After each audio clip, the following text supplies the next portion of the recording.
नमस्कार।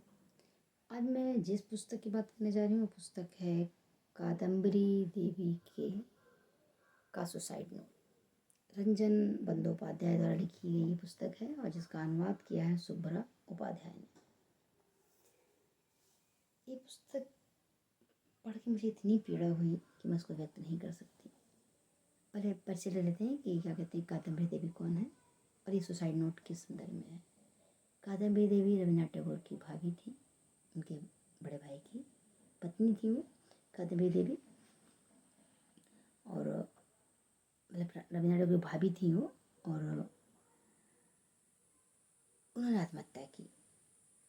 उनकी मृत्यु पे उन्होंने अफीम खा के आत्महत्या की। उनकी मृत्यु पे उनको बचना तो उन्होंने नहीं था, चूँकि वो एकदम मरड़ी अवस्था में जब मिली उनका इलाज कराया गया। और फिर उन्होंने जो कागज़ छोड़े, जो पत्र छोड़े, उन सारे कागज़ों को जला दिया गया। सारे सबूत जो उन्होंने सुसाइड नोट कहा जाता है कि वो सुसाइड नोट था, रवीन्द्रनाथ टैगोर के नाम एक पत्र था, और जो जो सबूत थे उनकी आत्महत्या के कारण को इंगित करते हुए वो सारे सबूत जो हैं वो नष्ट कर दिए गए उसी दिन ही, उसी चिता की अग्नि के साथ। क्यों नष्ट किए गए?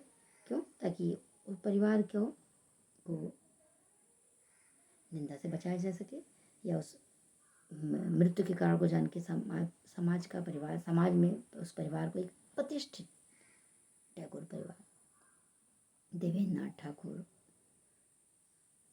का परिवार है ना, तो उसको निंदा ना हो, इसलिए उसको इस पत्र को नष्ट किया गया। तो ये उपन्यास पत्र तो खैर उसी दिन नष्ट हो गया है ना, पर ये इस एक काल्पनिक रूप से लिखा गया। अगर सुसाइड नोट होता तो उन्होंने क्या लिखा होता, अपने सुसाइड नोट में उन्होंने क्या लिखा होगा, उस कल्पना के आधार पर ये उपन्यास लिखा गया है। बेहद पठनीय है, बहुत ही पतला सा उपन्यास है, बहुत छोटा भी है। लगभग क्या कहते हैं ये 124 शब्दों में 124 पृष्ठों का ये उपन्यास है, बहुत ही छोटा है।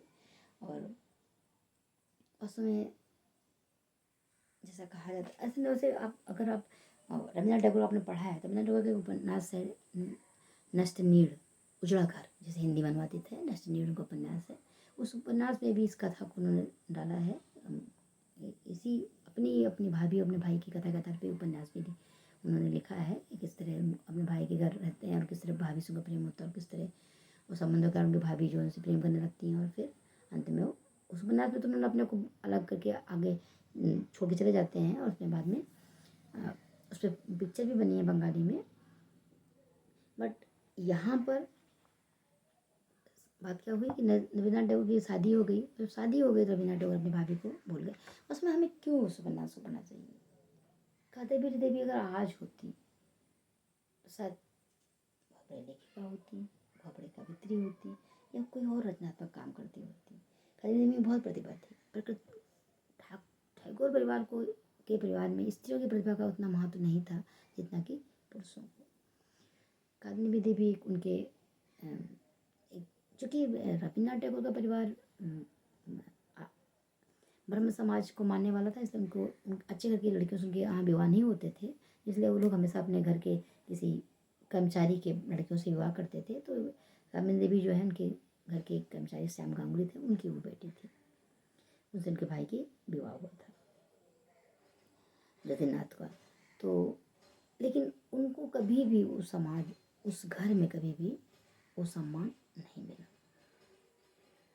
अब चूँकि उनकी रचनात्मक प्रतिभा थी इसलिए रवीन्द्रनाथ टैगोर से उनकी मित्रता हुई। चूँकि बचपन से ही 8-9 साल में उनकी शादी हो गई, 9 साल की 9 या 10 साल में शादी हुई, रवीन्द्रनाथ टैगोर घर में आ गई। और रवीन्द्रनाथ टैगोर भी 8-9 साल के थे, दोनों एक ही उम्र के थे, दोनों को बचपन से ही मित्रता हुई।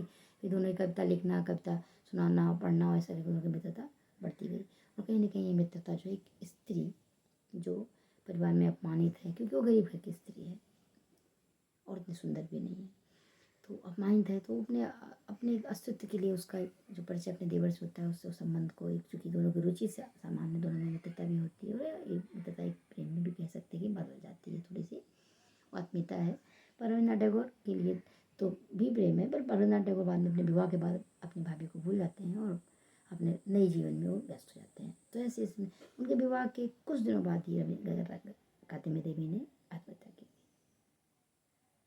तो शायद वो पीड़ा, जो पहचान, जो प्रेम मिला था, उस प्रेम को भूल के अभी रवींद्रनाथ टैगोर जो अपनी पत्नी के प्रेम में डूब जाते हैं, उनको भूल जाते हैं। शायद वो एक चोट जो होती है इस कारण जो कादम्बरी देवी आत्महत्या कर लेती है। ऐसा कहा भी जाता है, और ऐसे आधार पर उपन्यास में भी बात जैसे कही गई, उनको उनसे प्रेम था और वो उनको छोड़ देते हैं, अपनी नई पत्नी के प्रेम में डूब जाते हैं और कहते हैं कि नया संसार रचने का विषय है और पुरानी दुनिया को भूलने का है, इसलिए जो है उनकी पत्नी कादम्बरी देवी दुखी होकर आत्महत्या कर लेती है।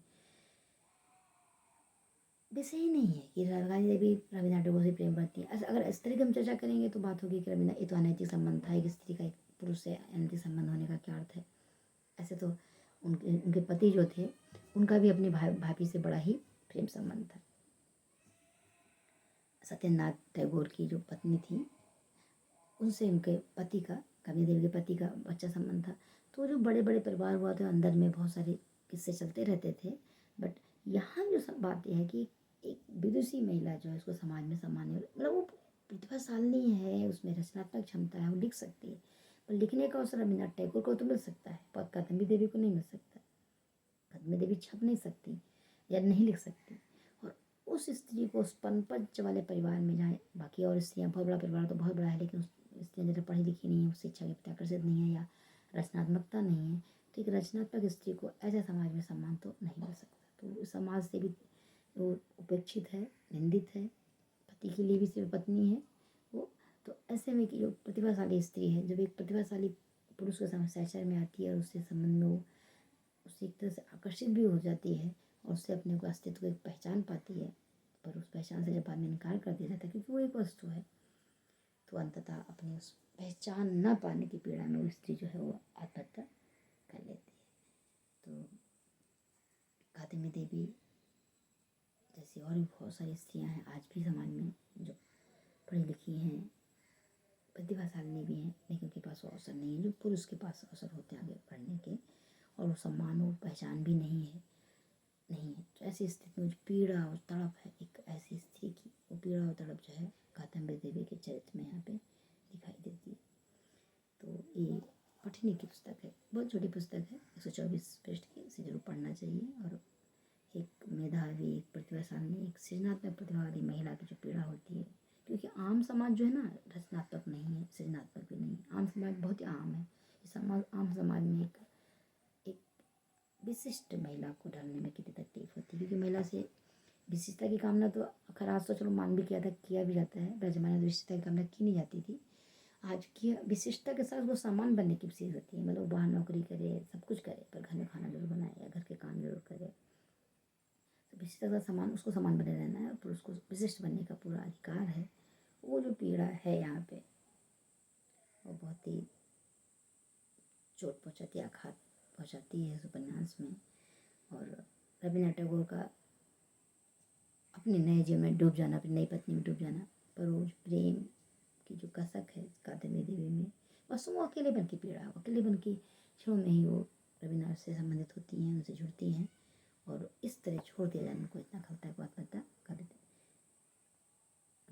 आई थिंक 20 से 23 साल की उम्र में आत्महत्या कर लेती हैं। 25 साल की उम्र में किसी स्त्री का मर जाना, और वो शायद वो रवींद्रनाथ टैगोर की तरह भी एक कवित्री बन सकती थी, या शायद उनका एक नाम हो सकता था, और स्त्री को इस तरह के अवसर नहीं है, खासतौर पे घर की बहू को तो सवाल ही नहीं होगी, टैगोर परिवार की बहू को। तो जो पीड़ा है और उनको इस तरह उनके सारे सबूत भी नष्ट कर दिया जाना, क्योंकि रवींद्रनाथ टैगोर के सम्मान को बचाए रखना या परिवार के सम्मान को बचाए रखना है, तो ये बहुत ही पीड़ादायक है।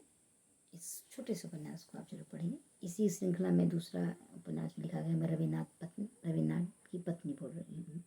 तो अब उसमें चूँकि रवींद्रनाथ टैगोर का अपने भाभी से, एक कादम्बरी से प्रेम था, उसमें उनकी पत्नी के व्यू से दिखाया गया है कि पत्नी कैसे जो है ऐसे पति को, एक साधारण योग्यता वाली अशिक्षित महिला जो है एक बड़े विद्वान पुरुष से शादी करके किस तरह अपमानित होती है, किस तरह पीड़ित होती है, और किस तरह वो अपने को तुच्छ समझती है, अपने को हमेशा अपने को दोष देती है। वो ऐसे महापुरुष, ऐसे बड़े पुरुष के साथ उसका विवाह हो गया और जो उसको उसके संतुष्ट करने में सफल नहीं है, या उसकी बौद्धिकता के साथ चलने में सफल नहीं, तो दोष अपने अपने आप को देती है। तो ये किताब तो पढ़ने लायक है। उसके बाद इसके जो क्रम में दूसरी पुस्तक है, मेरा विनाथ की पत्नी, तो भी पठनीय है, आप दोनों पुस्तकों को पढ़िए। और बहुत बहुत रोचक शैली में भी है, स्वाभाविक है। और स्त्री की पीड़ा को समझने की कोशिश कीजिए, खासतौर पे एक प्रतिभाशाली स्त्री की, जो समाज से थोड़ा अलग है, जो समाज में ऐसे घुल मिल नहीं सकती, पर अलग समाज में अगर किसी बौद्धिक पुरुष से जुड़ती है तो उसका परिणाम क्या होता है, या उसका